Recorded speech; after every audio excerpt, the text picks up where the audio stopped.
I think that the Knesset Forum touches on all the major and compelling issues that are on the international agenda today, and that is the pursuit of peace, the securing of democracy, the promotion of freedom, the combating of racism and hatred.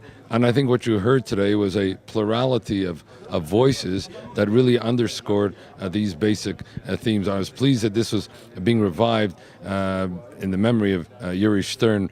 Yuri and I were very, very good and close friends. In fact, I met him on the first day that he arrived in Israel in 1981 at the Kotel, and we became instant friends, and we were sort of comrades in arms all these years. And I think the inspiration that he had for this forum was finding expression today. And I think this brings together, as I say, a kind of critical mass of people committed to the foundational values that will help us move towards peace, democracy, human rights, and security.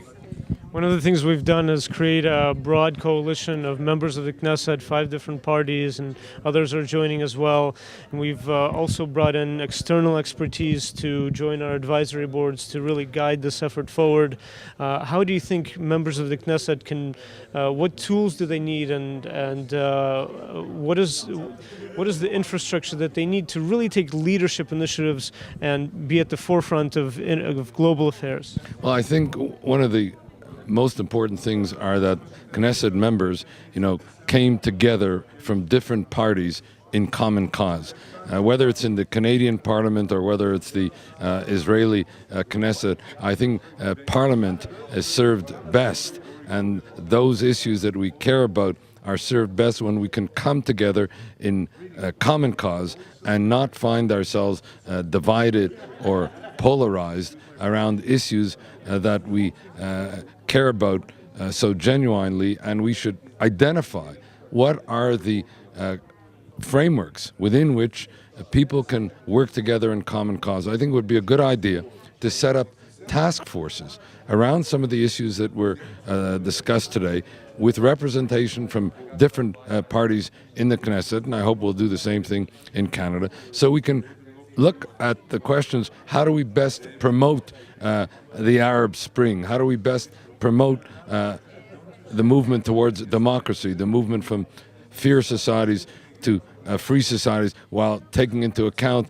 some of the risks involved in the political earthquakes that are taking place? How do we best promote and protect Israel as a Jewish and democratic state, free from any threats or acts of force, which is exactly what UN Security Council Resolution 242. It calls for the right of states like Israel to live within secure and recognized boundaries, free from any threats or acts of force. So here, Israeli parliamentarians from different parties can join together in support of a UN Security Council resolution that is a foundational pillar and principle for peace in the Middle East and for the promotion of direct negotiations between Israel and the parliament and the Palestinians. So here are some examples of organizing task forces, even a task force on peace education, to ensure that we combat incitement to hatred and violence. I've learned in my own research as a law professor, let alone work as a parliamentarian, that